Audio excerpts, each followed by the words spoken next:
హామీ మేరకు అర్హులైన లబ్ధిదారులకు ఇళ్లు పట్టాలు ఇవ్వాలని డిమాండ్ చేస్తూ విజయనగరం జిల్లా కొత్తవలస గ్రామానికి చెందిన పేదలు కలెక్టరేట్ ఎదుట నిరసన తెలియజేశారు. గతంలో పట్టాలు ఇచ్చిన ఇంటి స్థలాలు చూపించలేదన్నారు. ఈ నేపథ్యంలో అధికారులు దర్యాప్తు చేసి అర్హులైన వారికి పట్టాలు ఇవ్వాలని, లేని యెడల ఆందోళనను ఉధృతం చేస్తామని హెచ్చరించారు డేగల అప్పలరాజు.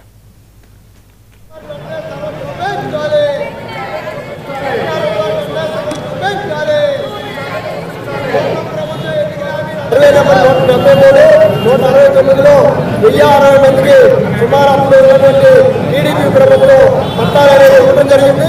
ఆ రోజు పట్టాలు ఇచ్చే సందర్భంగా ఒక్కొక్కరి దగ్గర నుంచి కూడా రక్తం తీసుకొని పట్టాలు ఇవ్వడం అనేది జరిగింది. అయితే గత వైసీపీ ప్రభుత్వం ఈ లోపల ప్రభుత్వం మారిపోయింది. గత వైసీపీ ప్రభుత్వంలో కొంతమంది పట్టాలు వాపసు చేసి పొందడం అనేది జరిగింది. నేటికి కూడా అనేక మంది స్థలం చూపించగా ఈ రోజుకి మొక్కుతున్నారు. కరెంటు బిల్లులు కట్టుకోలేక, ఇంటి కట్టుకోలేక, ఇతర నిత్యావసర సరుకులు కూడా కొనుక్కోలేక తీవ్రమైన ఇబ్బందులు పడుతున్నారు. వీళ్ళంతా కూడా పేదలు. ఇప్పటికే కూటమి ప్రభుత్వం వచ్చిన తర్వాత దఫాలుగా సుమారు సంవత్సరం పైనుండి కూడా మళ్ళీ అధికారులకు మేము తెలియజేస్తూనే ఉన్నాం. కొత్తవలస తహసీల్దార్కి తెలియజేస్తున్నాను. కానీ ఎంక్వైరీ పేరు కట్టి కాలయాపన చేస్తున్నారు. మళ్ళీ ఇప్పుడేమో బోర్డుని దరఖాస్తులు వచ్చాయి. చాలా దరఖాస్తులు